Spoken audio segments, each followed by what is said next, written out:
Hi guys, welcome to my YouTube channel. तो आज मैं आपको एक नया कोरियन ड्रामा जिसका नाम है a gentleman and young lady उसकी हिंदी समरी बताने जा रही हूँ। चलो अपनी वीडियो स्टार्ट करते हैं। तो लास्ट वीडियो में मैंने बताया था कि जो शी चैन है और शी जोंग है वो दोनों प्लान बनाते हैं और यहाँ पर वो दोनों पार्क डैंटन और ली यंग जोंग को लाइब्रेरी ले आते हैं। अब यहाँ पर वो दोनों जिद करते हैं कि उन्हें पिज्ज़ा खाना है। तो नेक्स्ट सीन हम देखते हैं जहाँ पर जो ली यंग जोंग है, पार्क डैंटन, शी चैन और शी जोंग सभी लोग पिज्ज़ा खाते हैं। अब नेक्स्ट सीन हम देखते हैं नेक्स्ट डे का, जहाँ पर जो शी जोंग होता है वो पार्क डैन डैन से जिद करता है कि उसे मूवी देखना है। अब यहाँ पर जो पार्क डैन डैन है वो शी जोंग को सिनेमा ले जाती है और इधर जो शी चैन होता है वो भी ली यंग जंग को मूवी देखने के लिए ले आता है। अब यहाँ पर जो पार्क डैन डैन है और जो ली यंग जंग है वो दोनों एक दूसरे को देख के चौंक जाते हैं और सभी लोग यहाँ पर मूवी देखने जाते हैं। अब नेक्स्ट सीन हम देखते हैं मिस एना किम का, जहाँ पर वो सी के किनारे बैठी होती है और यहाँ पर वो सोचुल को कॉल करती है। तो नेक्स्ट सीन हम देखते हैं जहाँ पर सोचुल भी मिस अना किम के पास आ जाता है। अब यहाँ पर जो मिस अना किम है वो अपनी गलती के लिए माफ़ी मांगने लगती है सोचुल से, बट यहाँ पर जो सोचुल है उसे तो पता नहीं होता है कि जो मिस अना किम है वही उसकी वाइफ है। तो यहाँ पर वो बार बार सोच रहा होता है कि आखिर मिस अना किम उससे बार बार माफ़ी क्यों मांग रही है। अब यहाँ पर सोचुल के पूछने पर जो मिस अना किम है वो सोचू से कहती है कि उसे डर लग रहा है कि वो सर्जरी के बाद अगर शायद ना उठी तो। अब यहाँ पर जो सोचुल है वो उसे हिम्मत देता है और उसे घर ले जाता है। अब नेक्स्ट सीन हम देखते हैं जहाँ पर जो सोचुल है वो मिस अनाकिम को घर ले आता है। अब यहाँ पर रात बहुत हो जाती है, इसलिए जो मिस अनाकिम है वो सोचुल को अपने घर में रुकने के लिए कहती है।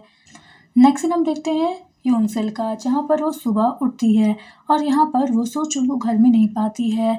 अब तभी वहाँ पर सोचुल बाहर से आता है और यहाँ पर जो यूनसेल है वो सोचुल से पूछती है कि आखिर वो पूरी रात कहाँ था। अब यहाँ पर जो सोचुल है वो बताता है कि उसका एक फ्रेंड है जिसकी तबीयत खराब हो गई थी, इसीलिए उसे वहाँ पर रुकना पड़ा। अब यहाँ पर जो सोचुल है वो यूनसिल से कहता है कि वो एक दिन के लिए रेस्टोरेंट नहीं संभाल सकता है, क्योंकि यहाँ पर जो सोचुल है उसे अपने एक फ्रेंड के यहाँ जाना है जिसकी सर्जरी हो रही है और यहाँ पर जो डेबम है और जो यूनसिल है उन्हें एक दिन के लिए रेस्टोरेंट संभालना पड़ेगा। अब यहाँ पर जो यूनसिल है वो सोचुल से कहती है कि वो सिर्फ उसका एक फ्रेंड है, तो उसके लिए वो इतनी फिक्र क्यों कर रहा है। मतलब यहाँ पर जो यूनसेल है वो सोचुल से उसके फ्रेंड की फैमिली के बारे में पूछती है और यहाँ पर जो सोचुल है वो यूनसेल को बताता है कि उसके फ्रेंड का कोई भी फैमिली नहीं है और सर्जरी के टाइम वो चाहता है कि सोचुल उसके साथ रहे, इसीलिए जो सोचुल है वो एक दिन के लिए रेस्टोरेंट नहीं संभाल सकता है। अब नेक्स्ट हम देखते हैं ली यंग जंग का, जहाँ पर जो सारा है वो न्यूज़पेपर में ये रिपोर्ट छपवा देती है कि जो ली यंग जंग है और जो सारा है वो दोनों इंगेजमेंट कर चुके हैं। अब यहाँ पर जो ली यंग जंग के स्टाफ की मेंबर होती है वो ली यंग जंग को ये सारी बातें बताती है। तो यहाँ पर जो ली यंग जंग है वो अपने स्टाफ के मेंबर से किसने ये रिपोर्ट छपवाई है उसे पता करने के लिए कहता है। तो नेक्स्ट दिन हम देखते हैं जहाँ पर जो स्टाफ की मेंबर होती है वो ली यंग जंग को बताती है कि जो उसकी फाइनेंसी मतलब जो सारा है उसने इस रिपोर्ट को छपवाया है। तो नेक्स्ट दिन हम देखते हैं जहाँ पर जो ली यंग जंग होता है वो घर आता है और यहाँ पर वो बहुत ही गुस्से में होता है।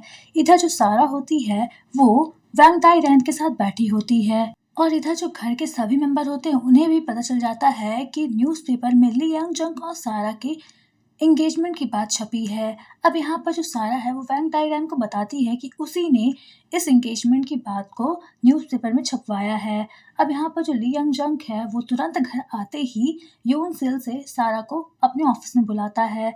अब नेक्स्ट दिन हम देखते हैं जहाँ पर जो सारा है वो ली यंग जंग के ऑफिस जाती है और यहाँ पर जो ली यंग जंग होता है वो सारा को डांटने लगता है कि उसकी अभी भी याददाश्त वापस नहीं आई है और यहाँ पर जो ली यंग जंग है उसने सारा से कहा था कि जब तक उसकी याददाश्त वापस नहीं आ जाती तब तक वो लोग इस इंगेजमेंट को यहीं पर रोक देंगे। फिर उसने रिपोर्ट क्यों छुपवाई। अब यहाँ पर जो सारा है वो लियांग जंग से कहती है कि एज वो दोनों इंगेज हो गए हैं तो यहाँ पर जो सारा है वो लियांग जंग की वाइफ बन गई है। तो यहाँ पर जो लियांग जंग है वो कभी भी सारा से अच्छे पेश नहीं आता है और इसीलिए जो सारा है वो अकेला महसूस करती है, मतलब उसको उसकी वाइफ के सारे हक नहीं मिल रहे हैं। अब यहाँ पर जो सारा है वो इतना कहकर वहाँ से चली जाती है। नेक्स्ट सीन हम देखते हैं जहाँ पर जो ली यंग जंग है वो अपने फ्रेंड के साथ बार में बैठा होता है और यहाँ पर वो अपने फ्रेंड से जो कि एक वकील होता है उससे पूछता है अगर वो उसकी जगह होता और वो भी जो उसके लाइफ में सरकमटेंसेस है उससे वो गुजर रहा है। मतलब यहाँ पर जो री यंग जंग है वो अपनी 3 मंथ की जो याददाश्त होता है वो भूल जाता है। तो अगर यही उसके फ्रेंड के साथ हुआ होता तो वो क्या करता। तो यहाँ पर जो री यंग जंग का फ्रेंड है वो कहता है कि उसे लोगों की बातों में ध्यान नहीं देना चाहिए और अपने दिल की सुनना चाहिए। मतलब यहाँ पर जो भी उसके साथ 3 मंथ में हुआ है और जो भी लोग यहाँ पर उसे समझा रहे हैं उसे भूल जाना चाहिए, अपना पास्ट भूल जाना चाहिए और अपने प्रेजेंट में जीना चाहिए। मतलब यहाँ पर उसे अपने दिल की सुनना चाहिए और जिस चीज़ को वो लाइक करता है उसे लाइक करना चाहिए, ना कि लोगों के कहने पर दूसरी चीज़ को पसंद करने में मजबूर होना चाहिए। नेक्स्ट सीन हम देखते हैं नेक्स्ट डे का, जहाँ पर जो मिस एना किम होती है उसकी सर्जरी फाइनली अच्छे से हो जाती है। अब यहाँ पर जो डॉक्टर है वो उसे हॉस्पिटल से डिस्चार्ज कर देते हैं। तो नेक्स्ट सीन हम देखते हैं जहाँ पर जो मिस एना किम है वो अपने घर आ जाती है।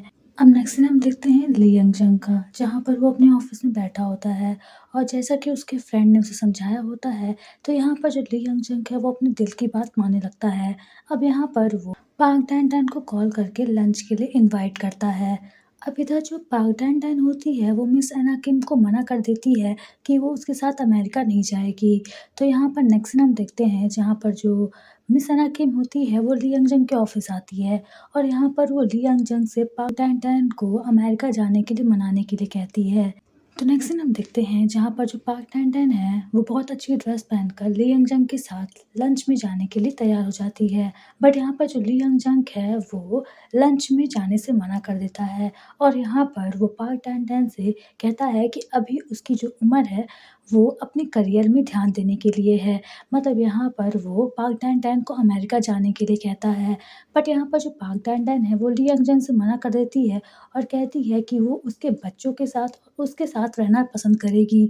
अब यहाँ पर जो ली यंग जंग है वो पाक डैन डैन से कहता है कि आज के बाद उन दोनों के बीच में कोई भी रिलेशनशिप नहीं रहेगा और यहाँ पर जो ली यंग जंग है वो वहाँ से चला जाता है। अब इधर जो पाक डैन डैन है उसे बहुत दुख लगता है। अब नेक्स्ट सीन हम देखते हैं मिसेस योजू का, जहाँ पर वो अपने किचन में काम कर रही होती है और यहाँ पर वो ली यंग जंग और जो सारा के बीच में लड़ाई होती है उसे सुन लेती है।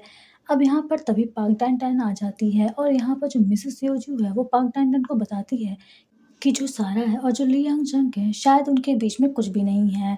मतलब यहाँ पर जो ली यांग जंग है वो सारा से कहता है कि जब तक उनकी याददाश्त वापस नहीं आ जाती तब तक वो इस एंगेजमेंट को नहीं मानेगा। अब यहाँ पर जो पाक डैन डैन है वो समझ जाती है कि जो ली यांग जंग है वो गंदा पर्सन नहीं है। मतलब यहाँ पर जो सारा है उसी ने ली यांग जंग को फंसाया है। तो यहाँ पर जो पाक डैन डैन है वो डिसाइड करती है कि वो ली यंग जंग को लाइक करना नहीं छोड़ेगी और उसके बच्चों की हमेशा साइड लेगी। मतलब उसके बच्चों का अच्छे से ख्याल रखेगी।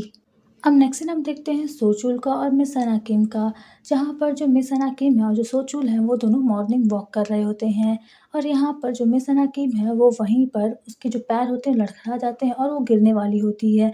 बट यहाँ पर जो सोचुल है वो उसे रोक लेता है।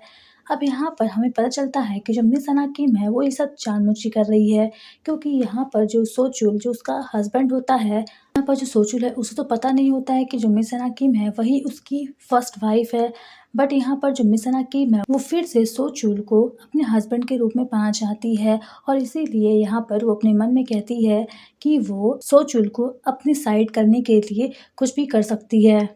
अब नेक्स्ट सीन हम देखते हैं जहाँ पर जो मिस अना किम है वो सोचुल को बताती है कि जो पाक डैन डैन है उसने अमेरिका जाने से मना कर दिया है। तो यहाँ पर जो सोचुल है वो पाक डैन डैन को समझाए। तो नेक्स्ट दिन हम देखते हैं जहाँ पर जो सोचुल है वो पाक डैन डैन से मतलब अपनी बेटी से बात करता है और यहाँ पर वो पाक डैन डैन को समझाता है कि अभी जो उसकी उम्र है वो अपने करियर में ध्यान देने के लिए है। मतलब यहाँ पर वो पाक डैन डैन को फोर्स करता है कि वो मिस अना किम के साथ अमेरिका चले। अब यहाँ पर जो मिस अना किम है वो सोचुल को भी ऑफर करती है कि वो भी उसके साथ अमेरिका चले। बट यहाँ पर जो सोचुल होता है वो मना कर देता है और कहता है कि उसकी फैमिली है और उसके ऊपर उसकी जिम्मेदारी है। अब नेक्स्ट हम देखते हैं जहाँ पर जो मिस अना किम है वो यून सिल के पास जाती है। मतलब यहाँ पर जो सोचुल की सेकंड वाइफ होती है उसके पास जाती है और यहाँ पर यून सिल को सोचुल को अमेरिका जाने के लिए और मिस अना किम के साथ काम करने के लिए मनाने के लिए कहती है। अब यहाँ पर जो मिस अना किम है वो योन सेल को बताती है कि अगर सोचुल उसके साथ अमेरिका में काम करेगा तो उसे अमेरिकन डॉलर मिलेंगे जो कि कोरियन करेंसी में बहुत होते हैं, मतलब 1 करोड़ के आसपास होते हैं। अब यहाँ पर जो यूनसेल है वो तो पहले से ही लालची रेडी होती है, तो यहाँ पर वो सो चुल को मनाने की कोशिश करती है। तो नेक्स्ट सीन हम देखते हैं जहाँ पर वो सो चुल से अमेरिका जाने के लिए कहती है और यहाँ पर वो सो चुल से कहती है कि अगर वो अमेरिका जाके कमाएगा तो यहाँ पर वो लोग एक लीकेज वाले हाउस में रह रहे हैं, तो उनका एक ओन घर होगा और उन्हें इस लीकेज वाले हाउस में नहीं रहना पड़ेगा। तो नेक्स्ट सीन हम देखते हैं जहाँ पर जो सो चुल है वो अपना मन बना लेता है और यहाँ पर वो योनसिल के पास आकर योनसिल को बताता है कि वो अमेरिका जाने के लिए रेडी हो गया है, मतलब उसने अपना मन बना लिया है अमेरिका जाने के लिए। अब यहाँ पर जो योनसिल है वो बहुत ही खुश हो जाती है। अब नेक्स्ट सीन हम देखते हैं रात का ली यंग जंग का, जहाँ पर वो नशे की हालत में होता है और घर आ रहा होता है। अब इधर जो पाक डैन डैन है वो उसका रास्ता रोक लेती है। अब यहाँ पर जो ली यंग जंग होता है वो तो नशे की हालत में होता है, तो यहाँ पर वो पाक डैन डैन को सारी सच्चाई बता देता है। मतलब यहाँ पर वो पाक डैन डैन को बताता है कि वो सारा से कैसे एंगेजमेंट कर लिया उसे पता नहीं। मतलब यहाँ पर वो सारा को लाइक नहीं करता है, यहाँ पर वो पाक डैन डैन को लाइक करता है और उसी के साथ अपनी सारी लाइफ जीना चाहता है। नेक्स्ट सीन हम देखते हैं मॉर्निंग का, जहाँ पर जो पाक डैन डैन है वो ली यंग जंग को ढूंढ रही होती है, बट यहाँ पर जो ली यंग जंग है वो छुप कर ऑफिस चला जाता है। अब यहाँ पर जो पाक डैन डैन है वो ली यंग जंग को मिलने के लिए बुलाती है, बट यहाँ पर जो ली यंग जंग होता है वो बहाने मारने लगता है। अब तभी यहाँ पर जो पाक डैन डैन है वो ली यंग जंग के ऑफिस आ जाती है। तो नेक्स्ट सीन हम देखते हैं जहाँ पर जो पाक डैन डैन है वो ली यंग जंग को सारी सच्चाई बताना चाहती है। मतलब यहाँ पर जो पाक डैन डैन है वो ली यंग जंग को बताना चाहती है कि उसने कल रात को क्या कहा, और यहाँ पर वो ये भी बताना चाहती है कि जो पाक डैन डैन है वो उसके साथ होल लाइफ जीने के लिए तैयार है, बट यहाँ पर जो ली यंग जंग है वो उसे इग्नोर कर देता है। अब नेक्स्ट हम देखते हैं नेक्स्ट नाइट का, जहाँ पर जो ली यंग जंग है फिर से वो घर वापस आ रहा होता है और तभी वहाँ पर पाक डैन डैन आ जाती है। अब यहाँ पर जो ली यंग जंग है वो पाक डैन डैन को समझाता है कि उनके बीच में अब कोई भी उस तरह का रिलेशन नहीं होगा जो कि पहले था। मतलब यहाँ पर जो ली यंग जंग है अब वो पाक डैन डैन को लाइक नहीं करता है और यहाँ पर वो पाक डैन डैन को वार्न करता है कि आज के बाद वो भी उसके लिए कोई भी फीलिंग्स ना रखे। अब यहाँ पर नेक्स्ट सीन हम देखते हैं जहाँ पर जो ली यंग जंग होता है वो अपने ऑफिस में बैठा होता है। अब यहाँ पर वो रात भर में 1 बॉटल सोजू की ख़त्म कर देता है। अब यहाँ पर जो सोजू है वो बेसिकली कोरियन ड्रिंक है। जैसे कि यहाँ पर विस्की होती है, वहाँ पर सोजू के नाम से उस ड्रिंक को कहा जाता है। अब यहाँ पर नेक्स्ट सीन हम देखते हैं जहाँ पर जो घर की मेड होती है जिसका नाम होता है मिसेस योजू, वो ली यंग जंग के ऑफिस से उस बॉटल को ले आती है और यहाँ पर वो चौकी होती है और यहाँ पर वो पाक डैन डैन बैंग डाई रैन और सारा जो कि पास में खड़े होते हैं उन्हें बताती है कि आज से पहले जो ली यंग जंग है उसने कभी भी सोजू की 1 बॉटल फिनिश नहीं की। मतलब यहाँ पर जो उसकी वाइफ की फर्स्ट डेथ भी हो गई थी तब भी उसने इतना सारा ड्रिंक नहीं किया था। अब यहाँ पर जो पाक डैन डैन है उसे लगता है कि जो ली यंग जंग है उसके मन में अभी भी पाक डैन डैन के लिए फीलिंग्स हैं। तो नेक्स्ट सीन हम देखते हैं जहाँ पर जो ली यंग जंग है वो घर से ऑफिस के लिए निकल रहा होता है और तभी वहाँ पर जो पाक डैन डैन है वो उसका रास्ता रोक लेती है और यहाँ पर वो अपनी फेवरेट ड्रिंक उसे पीने के लिए कहती है, बट यहाँ पर जो ली यंग जंग होता है उसे गुस्सा आ जाता है और यहाँ पर वो जो ड्रिंक होती है उसे फेंक देता है और यहाँ पर वो पाक डैन डैन से कहता है कि उसने कल रात को ही उसे वार्निंग दी थी कि वो कभी भी उसके बारे में अब इस तरह की फीलिंग्स ना रखे, बट शायद उसने सुना नहीं। और यहाँ पर वो पाक डैन डैन को कहता है कि आज के बाद वो उसे नहीं देखना चाहता है। मतलब यहाँ पर वो पाक डैन डैन को वार्निंग देता है कि उसे सिर्फ यहाँ पर बच्चों की टीचर बन के रहना है और 3 महीने के बाद अपनी इस नौकरी को रिज़ाइन कर देना है। नेक्स्ट सीन हम देखते हैं मिशुक का, जहाँ पर उसे पता चलता है कि जो उसका बेटा मतलब जो जुनहो है जो कि डॉक्टर की पढ़ाई कर रहा होता है उसने अपनी डॉक्टर की पढ़ाई छोड़ दी होती है। तो अब यहाँ पर जो जुनहो है वो अपनी मदर मतलब मिशुक से माफ़ी मांगता है और कहता है कि वो उसे ये सब पहले ही बताने वाला था, बट उसे डर था कि जो उसकी मदर है मतलब जो मिशुक है उसे अच्छा फील नहीं होगा। अब यहाँ पर जो मिशुक है वो जुनहो से फिर से डॉक्टर की पढ़ाई करने के लिए कहती है, बट यहाँ पर जो जुनहो होता है वो अपनी मदर को अपनी फीलिंग्स बताता है कि जब वो डॉक्टर की पढ़ाई कर रहा था तब वो जब लैब में जाया करता था तो उसे वहाँ पर अच्छा नहीं लगता था। मतलब यहाँ पर वो डॉक्टर के जितने भी इंस्ट्रूमेंट होते हैं उन्हें देखकर ही उसे चक्कर आता था, इसीलिए उसने अपनी डॉक्टर की पढ़ाई छोड़ दी।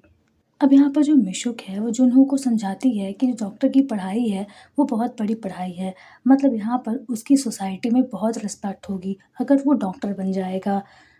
अब यहाँ पर जुनहो को गुस्सा आ जाता है और वो अपनी मदर को डांटने लगता है कि वो उसे फोर्सफुली डॉक्टर की पढ़ाई करने के लिए कह रही है, जो कि उसे नहीं करना है। और इसके बाद जुनहो जो है वो अपने कमरे में चला जाता है। अब नेक्स्ट सीन हम देखते हैं योन सेल का, जो कि मिशु के घर पैसे लेने आती है।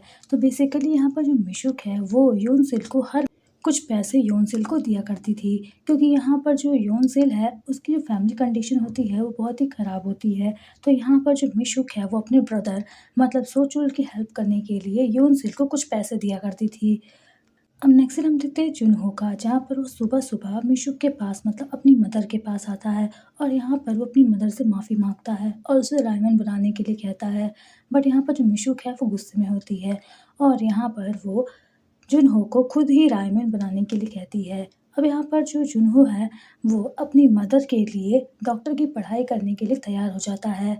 अब नेक्स्ट सीन हम देखते हैं वैंग डायरन का, जहाँ पर वो मिशुक से फिर से सिरियॉन के लिए एक लड़का ढूँढने के लिए कहती है, क्योंकि यहाँ पर जो वैंग डायरन है उसे डर होता है कि कहीं जो सिरियॉन है वो डे बम के साथ शादी करके अपना घर ना बसा ले और जिससे जितने भी सिरियॉन के शेयर्स होंगे वो डे बम के हो जाएंगे।